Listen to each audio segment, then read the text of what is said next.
Bills that raise the penalties for hazing are making their way through the state legislature. Both of them were inspired by the death of a Washington State freshman more than 2 years ago. Fox 13 political reporter Matt Markovich has more on why the bills are getting little opposition right now. Matt.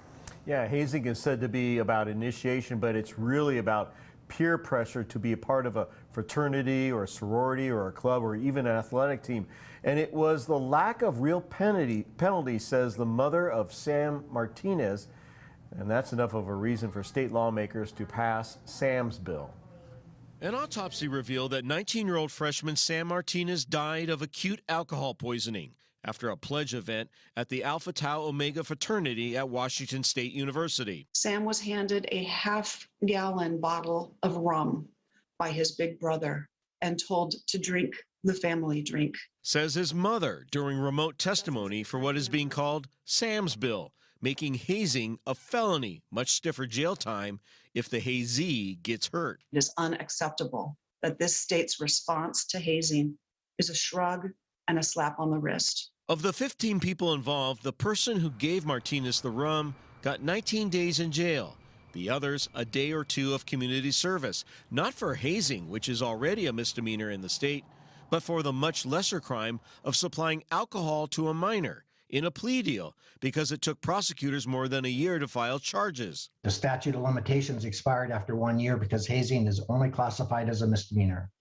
Even if hazing was charged, the consequences are slightly more than a traffic ticket. Says Pullman's police chief, who investigated the death and believes it was hazing and wants Sam's bill to become law because it would extend the statute of limitations. If your child was found dead in a fraternity household, would you be okay with those punishments? Fraternity and sorority groups are also supporting Sam's bill, which raises the penalty for hazing a person to a year in jail and up to 5 years in jail if the hazee suffers a bodily injury or is temporarily incapacitated, basically drunk.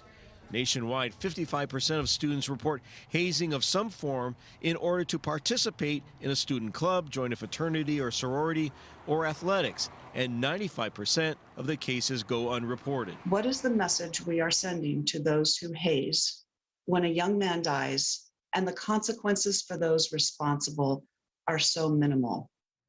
And another bill that's getting wide acceptance would expand the definition of hazing to include forcing a person to drink or eat anything that could do a person harm as part of an initiation process at a school only of higher education. Guys, back to you. So Matt, you know, this sounds like it has a really good chance of passing. So what's the timeline looking like here? When can we see Sam's law in place in the state? Well, it's put forward by the Democrats in the Senate and also in the House. And most likely it's going to pass, make it to the floor. And the expectation is that it's going to go to the governor's desk. There could be some hiccups because people are questioning, why is it just hazing? What if you want to force somebody to drink and they're not part of a sorority initiation or something like that? So there's going to be some questions about that, but it's expected to go at least get to the House floor.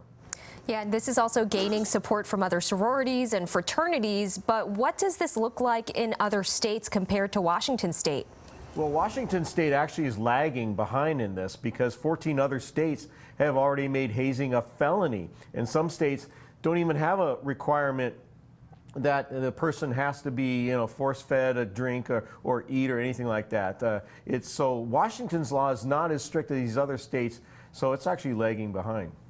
Yeah, very interesting. Thank you so much for sharing that with us. Matt Markovich in the newsroom.